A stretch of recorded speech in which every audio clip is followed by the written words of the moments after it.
Welcome back to the Career Therapy Podcast, where we explore the intersection of work and well-being. I'm your host, Coach Marty, and each episode I interview mental health experts, coaches, and industry insiders to bring you practical insights and tips that will help you build a meaningful, rewarding, and sustainable career. So join me as we explore the path to career satisfaction, one conversation at a time. In today's episode, we sit down with Brittani Procknow, a relational therapist who strives to help individuals and couples live life passionately. Relationships are the cornerstone of living quality lives, and she strives to help others build a sense of self and a sense of belonging.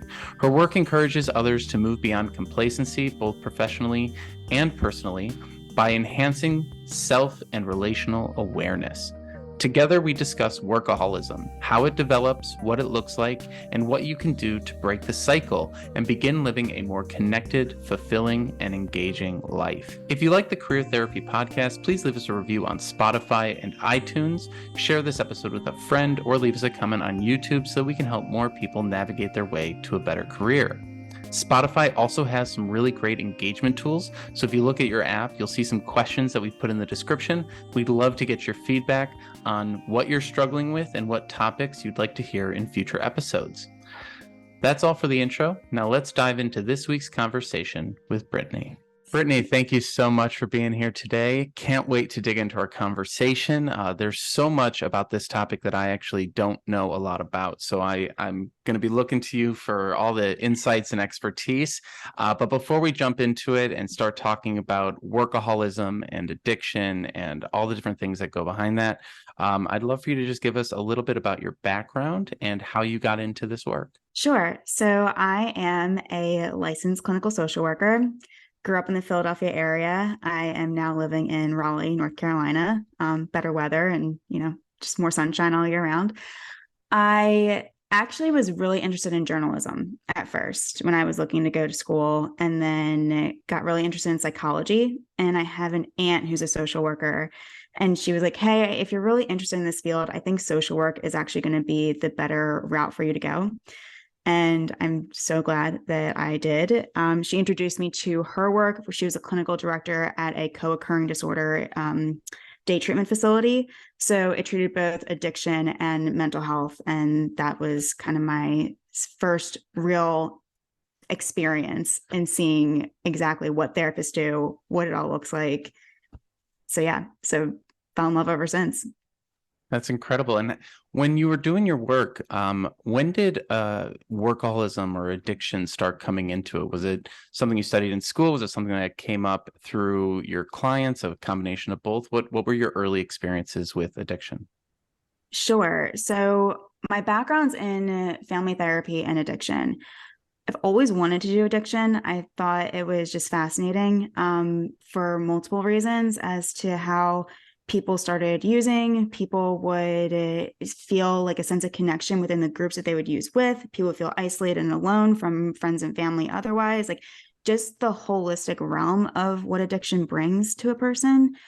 And in a past position, I worked in an intensive outpatient facility, which essentially means 3 hours of therapy 3 times a week, plus family therapy, plus individual therapy. So there's a lot of therapy for people who attended these programs.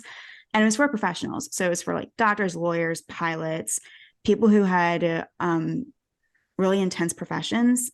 And a lot of them would talk about how they would use because of the stress from work, but then they would also throw themselves into work when they weren't using.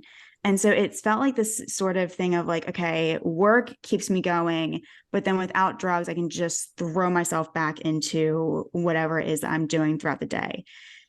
And that started my interest in going like, okay, what is this workaholism thing? How is it affecting people, especially in this like post-pandemic life or during the pandemic life where we could work at all hours of the day? So that's been my peak of interest. And when it comes to addiction, I think, one of the pros and cons of the therapy world becoming so much more mainstream, less taboo, less scary for people. There's a lot more people going to therapy now than I think ever before. And with that comes maybe a dilution of the terminology, right? You have people saying, oh, I'm OCD, I'm anxious, I'm addicted to White Lotus. I don't know. Yeah, everything, right? Everything's an addiction, right? And so I'd Yeah. love to just start by maybe getting into your definition of addiction, and if you could just maybe give some examples of what people might think is an addiction, but is actually maybe just maladaptive strategies versus like, or maybe it's a spectrum. How do you look at addiction and define it? Yeah, I definitely look at it as a spectrum. The definition of addiction is a behavior that gets repeated despite the negative consequences. So the negative consequences, especially for workaholism, could be that relationships start to suffer, that your hobbies start to go to the wayside, that it's all you can think about morning, noon, and night. Your self-care starts to diminish. Like, these are the types of things that people with workaholism really start to experience in terms of what work means to them. And how does that develop over time? Because, from what I've seen and experienced in my work, is that these things tend to sneak up on people, or maybe they have an inkling that it's coming, or they sort of see warning signs, but they're being rewarded in some way. The typical thing that I hear about addiction is that it works until it doesn't, right? Like whatever you're doing you're doing it for a reason. You're using work, or you're using drugs, or whatever it might be, in order to respond to a situation that you don't have any other way to respond to. How has that shown up in your work? Is that accurate? Is that something that you've seen? Is it a slow build, or is it kind of something that, I don't know, where does it come from? How is it rooted? Yeah, to what you're saying, it's like it's the solution to a problem until it becomes a greater problem. And in my work, I've seen it become a slow build. And I'll use like drugs and alcohol as an example, where someone would start drinking, in college or in their 20s as adolescents, feeling like, insecure, and then want to go to a party. And it's like, yeah, everyone else is doing it, so I'll just jump into. And it starts casual. And then it grows into more of okay, now I'm doing this every day. Now I'm doing this by myself. Now I'm doing this to like ease the sense of dis-ease that I'm experiencing. And so with work, it's like there's this idea of the adaptive child. The adaptive child is typically perfectionistic, overachieving, really tight in the body, really hard on themselves, and has like really harsh thoughts, or like that really loud inner critic. And then the antithesis to that would be the wise adult. The wise adult is more insightful, compassionate, curious, feeling a little more relaxed in the body. And we all have these two parts. It's just that the adaptive child gets praised, and it especially gets praised in work settings. So people will tie their sense of selves to what they do. And if what they do is constantly around the sense of achievement, especially when it comes to work, finances, I mean, we look to work for so many things, like a sense of purpose, a sense of security, all these existential things that really have evolved over time that haven't been there before. So I think that that's also part of where workaholism, one, the actions get praised. Two, it fulfills a sense of self that may feel lacking and unsustainable. That fulfilling a sense of self, it really is something that I see so much in why people get paralyzed in their career development and after a layoff or whatever it might be. And we've talked about layoffs in the past, where not only are you losing your job, which is, a pretty big piece of our lives, but you're losing that sense of security with the finances. You're losing the identity that comes with that title and that role. You're losing the reputation that comes with being part of that company. God forbid it's your own business, which I think a lot of people will tie themselves way up into. I know in one of my first businesses that I tried to build, my business partner and I had very different reactions to closing that business. Because for me, because it was a joint venture, I never fully put my identity into it. I always had like a little bit of detachment, and detachment we can maybe get into, whether it's good, bad, or other. And they had made it a very big piece of their identity. And so for me, when it ended, it didn't feel like I had lost a part of myself. I just kind of moved on to the next piece of work that I had to do. Whereas for them, it was a much maybe longer journey because they had sort of really made that a big piece of their identity. And then they had to build a brand new identity out of the ashes of that. And so I do see that very often. And I almost always see it in the breakdown of it, where someone says, I don't have a job right now, so I don't have any worth, or I don't have, I lost my job and now I feel like I can't even sell myself as this thing. And one of the ways that I talk to people, I'm like, just because you're not currently being paid to be a marketer, does that mean that you've lost all your marketing skills? Like that you don't, like, why does that identity get lost just because we're not receiving a paycheck this minute? And the way I sort of break it down is like, I'm a coach. Am I only a coach when I'm on a call with someone getting paid? Or am I still a coach in those 30-minute increments in between, you know? And so as you work with people and you kind of dig into this identity piece, why, obviously it gets rewarded and it has a lot of benefits, but like maybe we can just dig into the concept of identity a little bit. What is identity and how does it develop, and why is work becoming why is making work our core identity a dangerous thing? Yeah, it's such a good question. And it's so big because I think that people often turn to so many different ways for that sense of identity, right? Like, and to kind of backtrack, like, it sounds like they do a really good job of separating, like, with the people that you talk with around, like, these are the skills that no one can take away from you. Someone can take your job away from you, but you still have all these skill sets, values, like, you're still you. So there's like the doing and the being. And there are a lot of resources that no one can take away from someone. It's that the channel in which they're executed in might be the thing that gets taken away. So when it comes to things like identity and how we identify with work, it's like we live in a very individualist culture. Like, we're here in the United States. We are all about like being the best. We're all about what can I bring to the table? What's a company going to give me? How can I look like the star of the organization or the company that I'm in? And when that is like the thing that people gravitate towards, it's almost like no amount of promotions, money, anything can fulfill that empty satisfaction that's in a person, right? It's like you can keep chasing it. Eventually you're going to hit a goalpost, but you can move it 10 feet further to say, like, that's still not enough. So I think that people's identity gets wrapped into the doing because from a young age, we kind of get that, right? It's like the person who's good at math in school, or the person who's good at writing, the person who's a daydreamer, the person who, teachers would say, like, oh, well, they're just like, quote unquote, the bad kid. And so they get kicked out of class. Like, it's like, there's these things that kind of happen along the way developmentally that we start to integrate into our sense of self. And I think that plays a lot out in the workplace, the work setting, how we see ourselves in work. And that's kind of where this all stems from.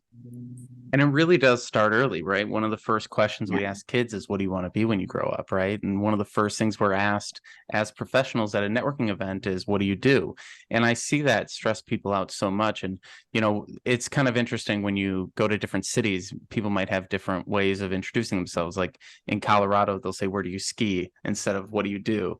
And so we see these like little changes here. And I think one of the things that, as we dig into this, I want to break it down into a few areas. The first piece is how it becomes a sense of our identity, which we're touching on here, but then also what happens when we try to change those patterns, right? So if you're addicted to something or you're utilizing something to fill that hole, right? To attempt to fill that gap, but there's really no end to it. What are the alternatives? What is the opposite side of addiction? Yeah, I think that there's a lot of opposites, like the Johann Hari, the opposite of addiction is connection. I think that's a piece of it. I think that there is a level of feeling good enough. And that doesn't mean that it's feeling good all the time or being happy all the time or excited about whatever it is that you're doing all the time. But it's more about, can I widen the like tolerance of discomfort in whatever happens next. Like when, especially how jobs are now, is you probably have been talking to people about things like layoffs and organizations changing, that there is a lot of uncertainty, and it's getting in touch with the internal resources that will remain there despite if a job's there or not. So I think that's a huge part of it. Kind of like what happens when we start to alter this. The thing that comes to mind is like sports. So players who who have lived for a game, they've lived to do this. And the two that come to mind, and by the way, I'm not like some sports guru by any stretch of the imagination. So, this is a very loose analogy, but think of like the Michael Jordan and Kobe Bryant, right? Like, so it's like Michael Jordan was still making the speech about how he was cut from his high school basketball team, even when he was being celebrated as being one of the best players who's ever walked on the court. And Kobe Bryant also had this immense career who pivoted. I mean, he was making children's books. He was starting to like gravitate towards a sense of fulfillment that was outside of the game, and was able to kind of have a more fluid identity. Whereas maybe someone like Michael Jordan, don't know for sure, don't know him, but like has a more like fixed persona and identity of who he is. And that when it all lies in one thing, it becomes an unstable aspect of identity to really lean on. So it really is more about the narrowness of it. It's about the fact, and I think that's going back to the isms and why working can become an ism, is because it's not just that, oh, you work a lot or you have a good work ethic or that you're trying to provide for your family. It's that it's sacrificing all the rest of the things, right? So what are those core pillars that we need in our life? Because, right, we can't stop working. It's not like, oh, I can just cut out drinking. You have to go to work, right? Yes. And I think that's like a similar issue that comes up with eating disorders, right? It's like you can't not eat, right? So you just have to redefine your relationship with it, which I think is what's kind of difficult about these things, especially when a lot of times distracting yourself with work because your life is maybe a little bit difficult really does work. It can really fill every second of the day if we let it. And so as we do sort of dig into it from that perspective, and try to play that game between the adaptive child and the wise adult and sort of, let them work together, what are some of the strategies you've seen people implement in order to create that space and be more mindful and bring in a little bit more of their life into it so that they can focus on all the different pillars? Yeah. I'm going to pull from like working in addiction treatment and what I think those settings have really allowed people. And then I'll bring it back into how anyone who's not experiencing treatment can kind of do this as well. The thing with group treatment was that there was a sense of belonging among people who were there for the same mission. And it's kind of like the analogy I can use for like an everyday example is like going to like a big box gym or going to like CrossFit, right?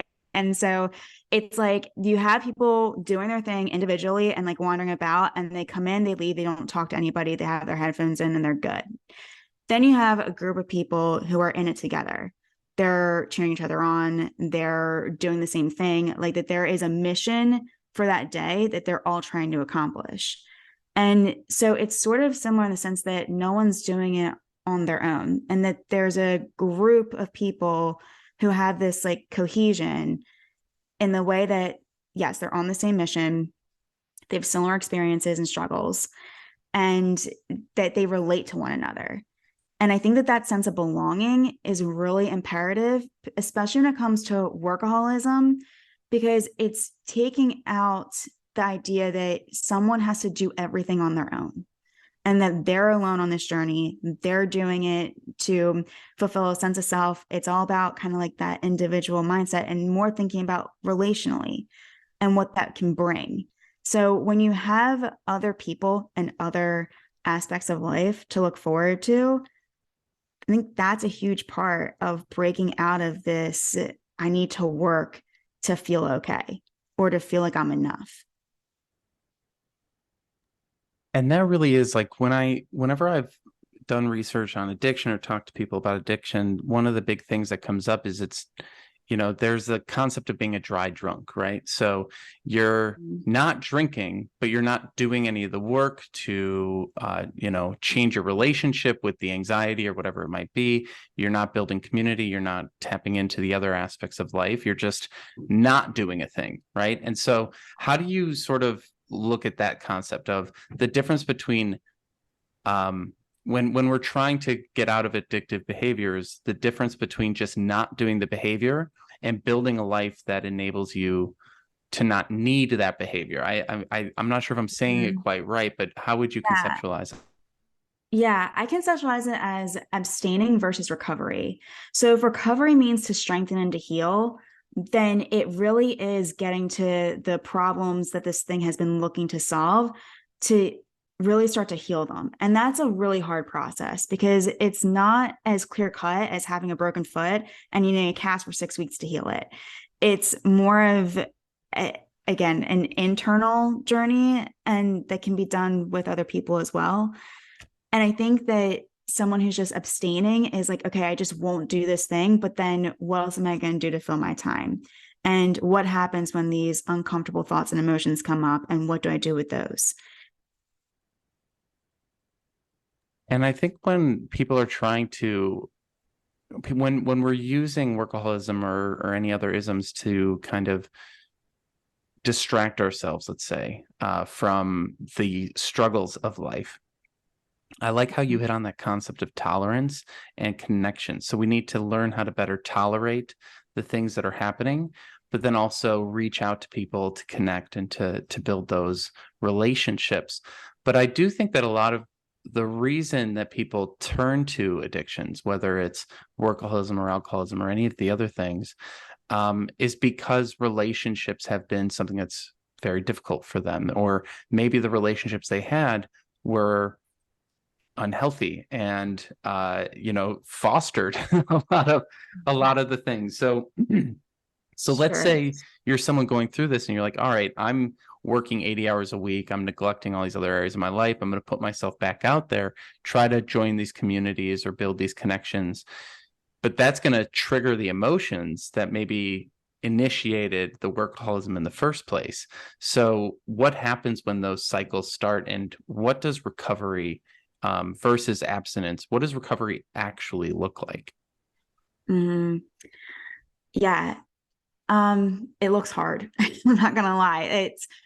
I to what you're saying, it is like, okay, now I'm experiencing the uncomfortability of what it's like to engage in some of the things that I've been neglecting for so long. And I think this is where having like a therapist or a coach can really help guide the process, because when we're trying to do it all on our own, it can feel daunting and it can feel like we're really on this island, like in our heads and these emotions are uncomfortable, and then just kind of like white knuckling it and then moving on to the next day. So the process is not always linear. It's something that I think is kind of like throwing things at a wall, see what sticks. A lot of times I like to tell people is like, what are some interests that you've had when you were younger? Like, whether that's, oh yeah, I used to play baseball, or I used to run, or I used to do art. Like, so if there's anything that was once there, to rekindle that interest and desire to do something. And typically there's groups and communities, especially nowadays. It's like, there's a lot of meetups, there's a lot of online groups, even like there's just a lot of ways to be able to do a lot of different hobbies that someone could re-engage with. So it's kind of starting accessible and then working your way up. And so as we're thinking about rekindling those things, do you have any examples of maybe folks you've worked with, maybe they're struggling with workaholism or one of the other isms?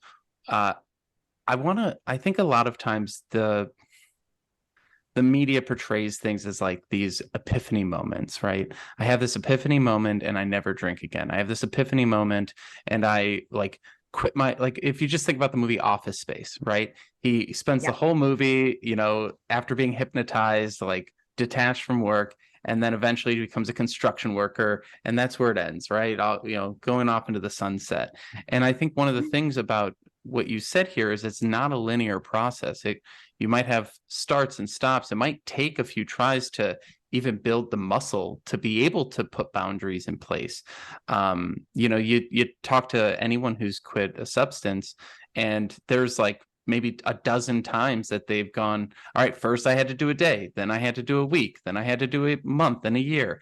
And so how can we conceptualize the length of the process? What is a realistic viewpoint on what it looks like to both be to be a workaholic and to Mhm.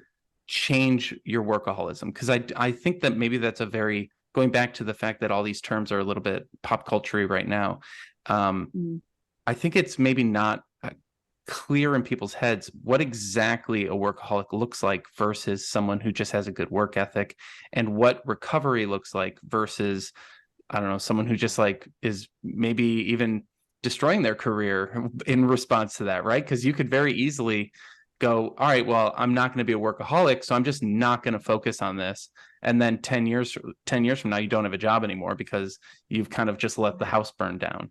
So Right. what are your Yeah. what is like a realistic, maybe we could just go through an example of someone who's gone through it, or maybe a conceptual you know, avatar of it. Like, what does that journey look like from um, the initiation in our youth to the, you know, falling into the workaholic habits to the maybe coming out the other end with a more healthy balance in life? Yeah. I'll start with a conceptualization, and then as I'm doing this, I'll also like think of a story to kind of match it. So Love it. there is this is from Adam Grant, and he has this like he breaks it down into two concepts of passion: harmonious passion and obsessive passion. Obsessive passion is I cannot put this thing down without feeling I'm going to panic. So if it's that you're stepping away from work or the idea of a vacation is anxiety inducing, I think that's definitely something that could be a factor in workaholism. If someone has more of a harmonious passion, it's that putting this thing down actually is helpful. It's healthy. I can step away and I can feel okay in stepping away. That my sense of self doesn't alter when I take a vacation or do something differently, or kind of like how you mentioned with like even like your business partnership and splitting. And it's like, okay, I felt good doing this, whereas like the other person really struggled. Like that could be like kind of the harmonious versus obsessive passion.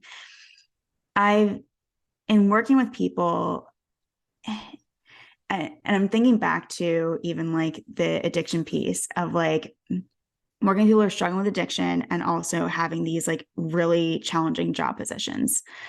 And there was a client I was working with who was actually going to school for theology, and like, you know, thinking about like, okay, like what does a future look like? What does, you know, what does this all mean? And then is there a willingness to pivot? Because it is like I'm enduring all of this kind of struggle and hardship and going through a really rigorous program, and also going through this program of development in terms of letting go of what addiction looks like, and then coming out of it and kind of going, I don't know if this is really for me. I don't know what's going to happen next. And so the idea around like the uncertainty and being able to pivot is also, I think, an imperative factor that helps someone to say, like, I'm not tied to the thing that I'm doing.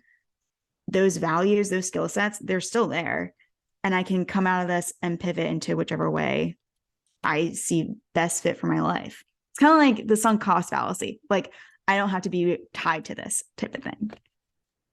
Yeah, and so this is, I think, where we can start maybe bringing in mindfulness concepts, right? Because I think there's a lot in what I've studied about meditation and like there's a lot of concepts around acceptance, right? And I think one of the things that is really hard to articulate about acceptance is, well, there's a number of things, but the first thing that comes to mind here is there's this fear that if I accept who I am, including my limitations, that I'll never succeed, or that my life will fall apart, or that something bad is going to happen, right? And that a lot of our motivation is tied to fear of failure in life in general. So when I talk to people and they say, I'm not feeling motivated, how can I motivate myself? Typically, the only way that they know how to motivate themselves is through imagining their life falling apart, and then going, Yeah. holy cow. Go ahead. Yeah. Yeah. And then panicking. And then yeah. Yeah, absolutely. I like to say that self-compassion or acceptance is not self-resignation. That there accountability is part of acceptance, that it doesn't take that away. It's that when we're dealing with like the really harsh inner critic, to think of like meditation type terms of like when that inner critic is so loud, it also isn't helpful to keep berating your oneself, right? Like when those thoughts come up, like those are not fun thoughts to have. So the idea around self-compassion is like, it's okay. Like nothing is falling apart. You can still breathe through this. And that can be another like kind of simple technique of like, I can breathe through this and it can be okay. Like, not answering this one email does not mean that the world's going to fall apart and I'm a terrible employee and I'll never have a job again. So it's kind of taking it back to basics of like, and I say basics, more like simple thoughts of the here and now. And that it doesn't mean that, we're just all going to be like, all right, jobless and, just hanging out. And it's like, oh, cool. Cause like, acceptance, like, yeah. Well, and that's one of the things, right? Because like there might be situations in which parts of your life are falling apart, right? Like that's why we need to even address the workaholism in the first place, because you're neglecting a relationship and the person might be leaving you, right? And so to just go, I accept my life and like nothing's really falling apart. It's like, well, maybe there are things, and you have to accept that that's a reality, but then also accept every part of it. And I think the problem with the acceptance stuff is we want to accept the good things, or we want to spend more time accepting the good things, or but it's really hard to accept the whole thing, right? And man, we could just go like a spiral with that thought. But one of the things that it brings up for me, and I was having this conversation with someone recently about, I forget who the quote's from, but they talked about how if you really want to be accepting of your life and let go of your fears, which I think a lot of this is tied up in, this idea of like, I need to be a workaholic to control the future, or to control my situation, or to feel like I'm in control at the very least. And that idea of control, we can maybe get into a little bit, but if you're going to let go of the fear, you have to also let go of the hope. And that allows you to actually be in the moment with what's currently happening. To your point, I like the example of the email, because this is something that comes up with everyone that I coach, and myself included. I remember years ago, I was sending an email to someone that I had like a horrible informational interview with. Like I completely choked, couldn't even say words. I was back in college. I like didn't know what I was doing. And then 6 years later, I was like, I'm going to email this person and just be like, thanks for the lesson, And it was the scariest email. It was like, literally, it took me 2.5 hours to write. It was maybe like 3 sentences long by the time I finished writing it. And then I had to have a friend send it because I was so anxious at the time. And it's so funny to look at that versus the way that I, can just hop on a podcast, with anyone and have a conversation and not choke. That gap between those two things. But like, there were so many ups and downs and spirals from there to here, and there's still so much room to grow. And I do think that one of the things that I'm noticing, it's like, how can we be in the present and let go of that fear, but also we have to let go of that hope, but also we still want to know where things are going to some degree so that we don't have like a panic attack. Yeah. But then the goals can almost spiral us back into our bad habits. It's a real mess. And I think this Yeah. is where it becomes so hard to really define these things. And that's why it's maybe, easier to just be like, go meditate. And it's like, okay, well, meditation might bring up a lot of your addictive behaviors. Like, what do we Right. do with all of this? I don't know, I guess clusterfuck. Sure. Yeah. Love that term.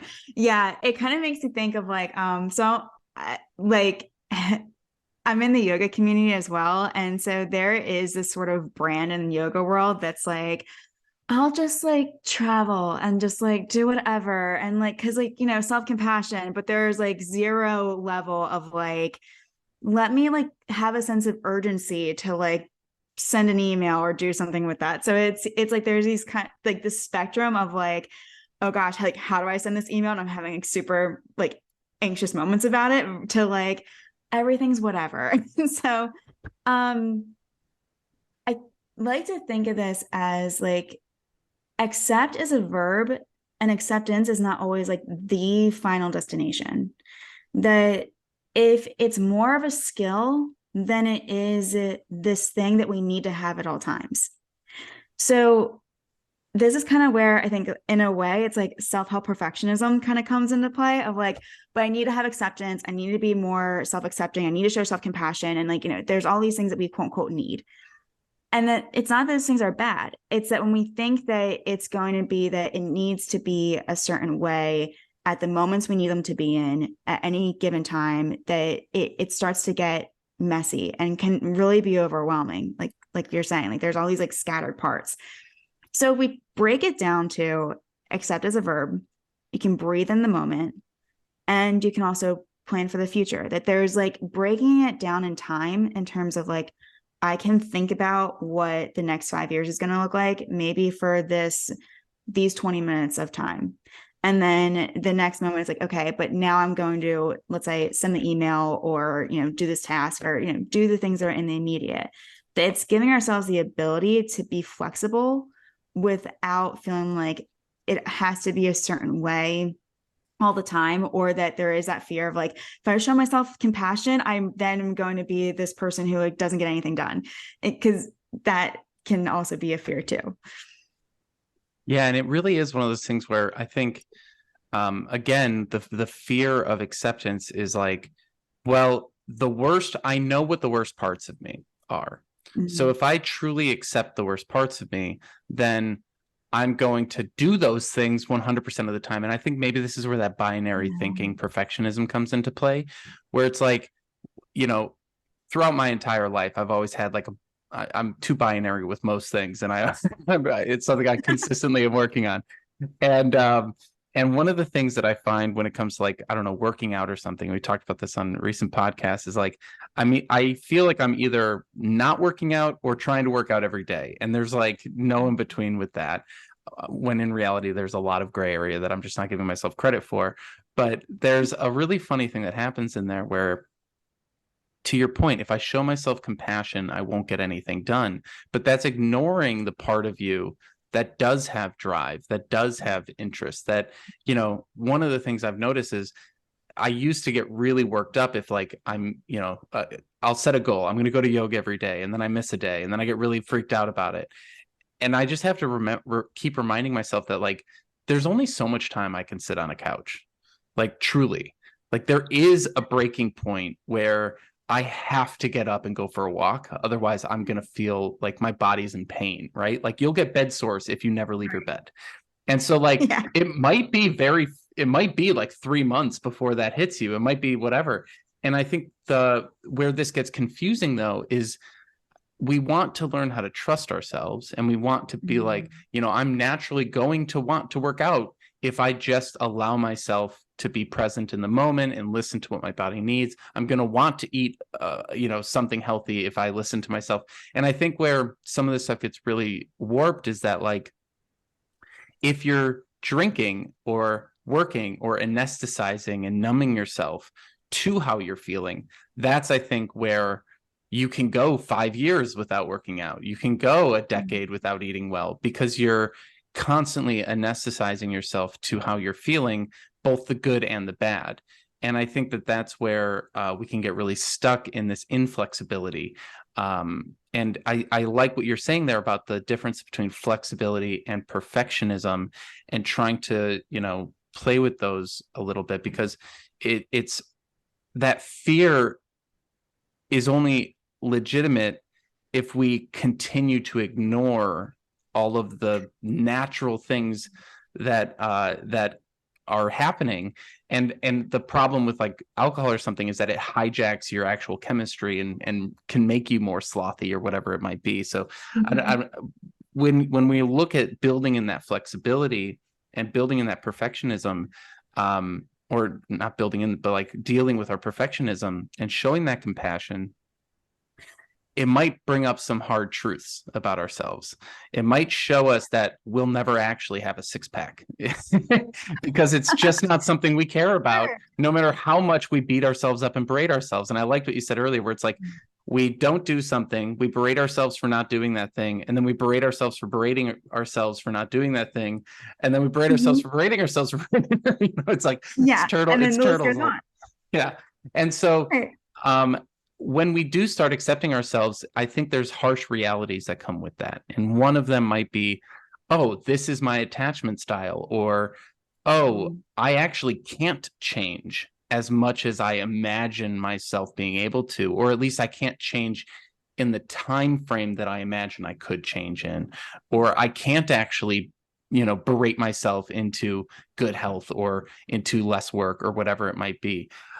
So what are some of the things what are some of the realizations about ourselves that tend to come up about attachment styles, or about the ways that we are in life, that like are going to be probably difficult to accept? Because as soon as someone learns about their attachment style, they're like, well, how do I change it? Like that's like the initial reaction to everything. Right. It's so true. Yeah. I think something that you were saying, as like you were talking about this, like, right, it's like there is a part of like, you best. You're like, when you're saying that, like, there's only so much time that I can sit on the couch and feel okay sitting on the couch before I feel like I need to move. That, like, when I think oftentimes when people say, if I show myself compassion or acceptance, insert any, I'll say kind of the more, kinder realms of that, then I will. And even in that statement, it's coming from that sense of fear of like, I'm gripping onto this thing so tightly that any idea of inserting something else means that I have to let go. And there is a level of like that, there is drive, there is the ability to accomplish and achieve tasks. And those are things that are already there. It's that now it's like practicing different skills and a different way of being that will feel uncomfortable. And that doesn't take away all the other skills or anything that's already there. So I think that's a huge part of it, because it's like getting in touch with sense of self, what is happening, like the idea of like attachment. It's like a lot of times any of the isms, right, are attachment strategies when we don't feel secure. And so then we'll then cling to, whether that's work or substances or exercise, even like that, there's like, or relationships, like there's all these things that we cling to feel okay. And it's a strategy to feel like I'm feeling that sense of panic or overwhelm, and this is the thing that I go to. So I think it's recognizing the things that we cling to, and also when we're almost like fearful of trying something new, and how we try and negotiate or become fearful of adding in other aspects or strategies, because doing something different is going to be challenging and it's going to be hard and will definitely put different skills to the test. Today's episode of the podcast is brought to you by Career Therapy's Unstuck coaching program, which was built to give you the personalized support you need to advance in your career without fear and turn work-related anxiety into professional accomplishments. When you enroll in the Unstuck coaching program's monthly membership, you get immediate access to all of the coaching resources you need to crush it in your job search. This includes 2 one-on-one calls with Coach Marty every month, weekly job search support group sessions with the Unstuck community, access to the Unstuck curriculum, which guides you through every aspect of your job search from strategy through negotiations, and an invite to the Career Therapy Slack channel where you can chat with Coach Marty whenever job search questions come up. Want to see if the Unstuck coaching program is right for you? Head over to careertherapy.com and schedule a free consultation with me in order to find out. I think this is also a tough part for us to accept and to chew on, which is anytime we try to address an issue, whether it's a mental health issue or an addiction issue, workaholism, whatever it might be, there's a low-key goal that this will just go away someday. Like, I will never have to think about this. I will be light as a feather, and everything will, it's that perfectionist mindset coming back in, right? And I think one of the things that I've been doing personally for quite some time, but also trying to be more, it also helps being more accepting of others and foster that connection in those relationships that you mentioned earlier, is accepting our unhealthy aspects, right? And I'm reading a book right now called The Myth of Normal, and it's like, how can you expect, like, when normal's unhealthy, how can you expect to have a life that feels good, in a way? I'm still reading it, so maybe that's the takeaway, but the basic thought there is like, if all of our food is highly processed, and the food we eat has a massive impact on our chemistry, and our chemistry has a massive impact on our mood, and our mood has a massive impact on our ability to work out, and our ability to work out has a massive impact on our way of showing up at work and in relationships, and our relationships have an impact on how it goes in a circle, right? Yeah. It comes right back around. Life is so complicated. Yeah. Yeah. And it's like, and then we pull out the rug from one of our coping mechanisms, which is the addiction. And, some people go cold turkey with it, and sometimes that works and sometimes that's dangerous and things like that. And I'm just kind of curious, as we talk about, perfection and acceptance, I think also accepting that your life is, you're both healthy and unhealthy. And it's, I think a big piece of it is like trying to balance the scales a bit rather than trying to just be 100% healthy all the time, because that can be its own avoidance strategy of like, building that. And I'm curious, it can also, well, and I believe it can also lead to more relapses when people are trying to be perfect, because it's either I'm either a workaholic or I'm totally chilling in the yoga community. It's like there's no room for the in between, and so you end up vacillating between the two sides. So what would be your thoughts on going cold turkey, whether that's good or bad, or something in between, and how to approach this in a way that doesn't lead to, I mean, maybe relapses are part of the process, but that we can relapse in the healthiest way. I don't even know how to phrase these things, because they all seem so binary. Sure. Yeah. It's like, part of it is recognizing the states and emotions that are there that you're trying to numb or fix. And so in like the relapse process, a lot of it really is getting to know what are the perceived problems that this thing has been trying to solve. And a lot of it is internal. When we get in touch with what's happening internally, we're kind of able to become aware of it. And while we may not catch it right away, we can become aware and start to say over time, okay, I'm noticing this thing is there.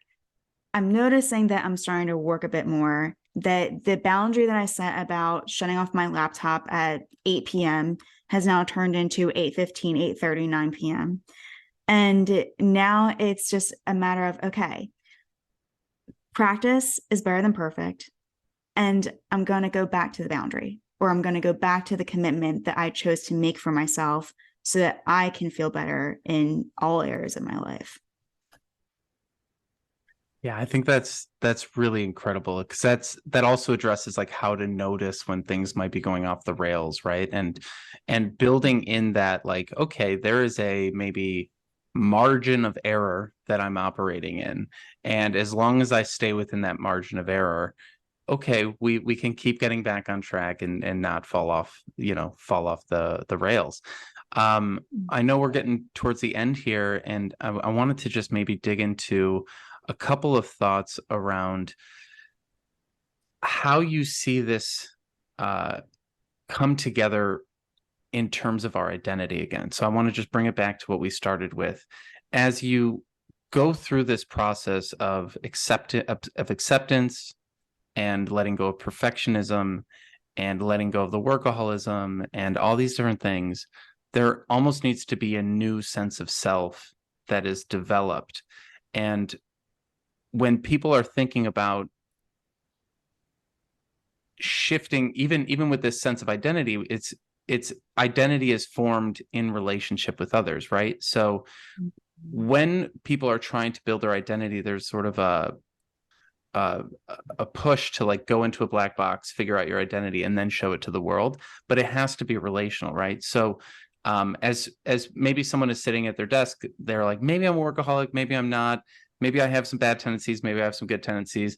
But I think pretty safe to say that everyone is feeling some sort of isolation or some sort of loneliness based on the statistics in our society right now.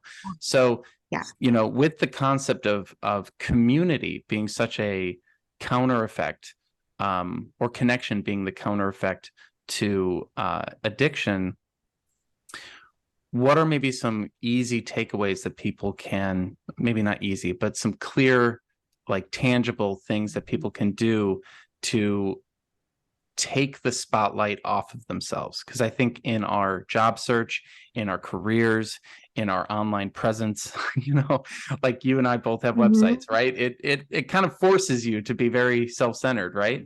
What can Yes. we do to get the spotlight off of ourselves in some tangible ways? Yeah.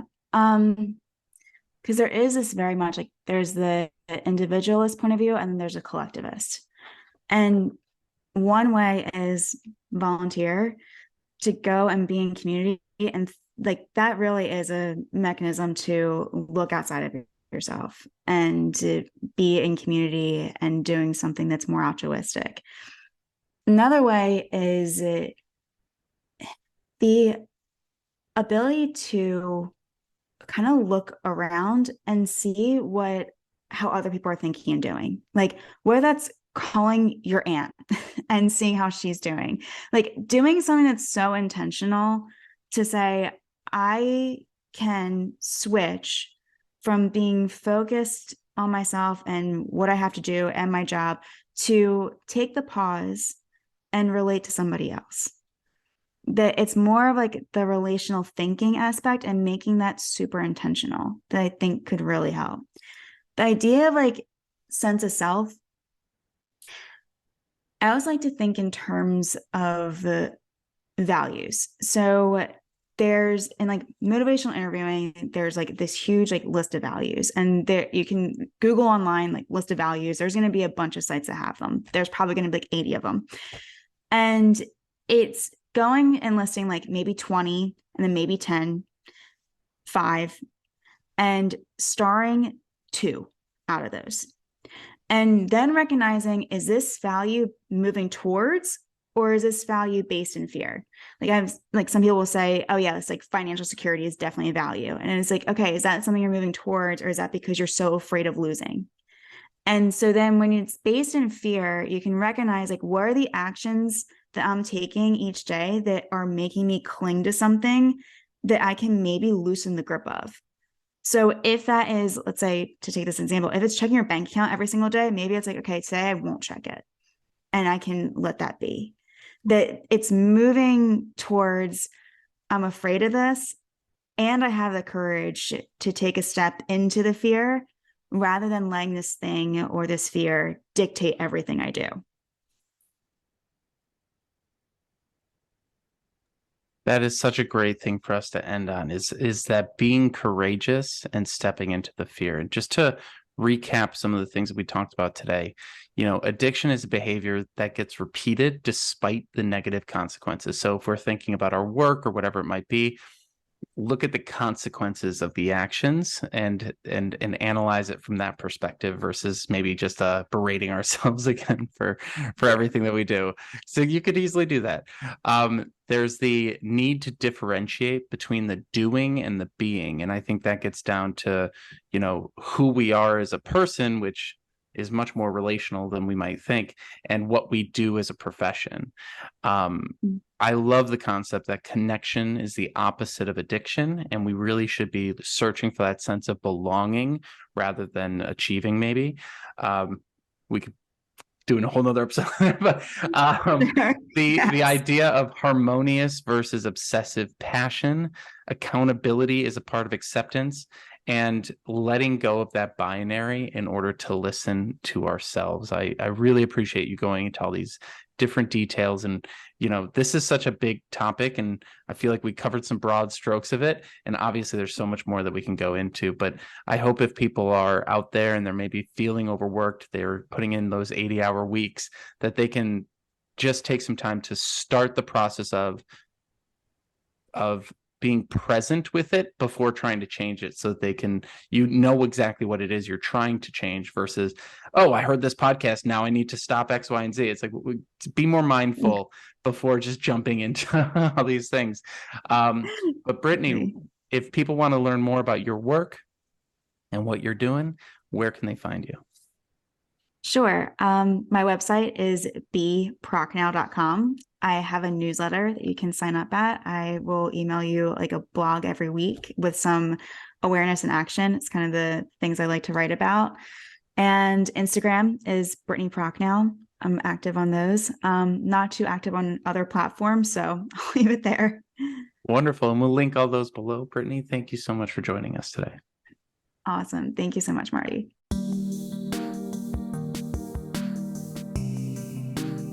Thanks for joining us for today's episode. If you found this conversation to be helpful, please like and subscribe wherever you are listening. We also appreciate it if you take the time to leave us a review on iTunes. It really does help us spread the word and get these ideas out to more job seekers looking to build their careers and improve their lives just like you. If you'd like to learn more about career therapy and see our different coaching options, you can head over to careertherapy.com to learn more. Thank you again for stopping by. We wish you all the best in the future of your career. Have a good one.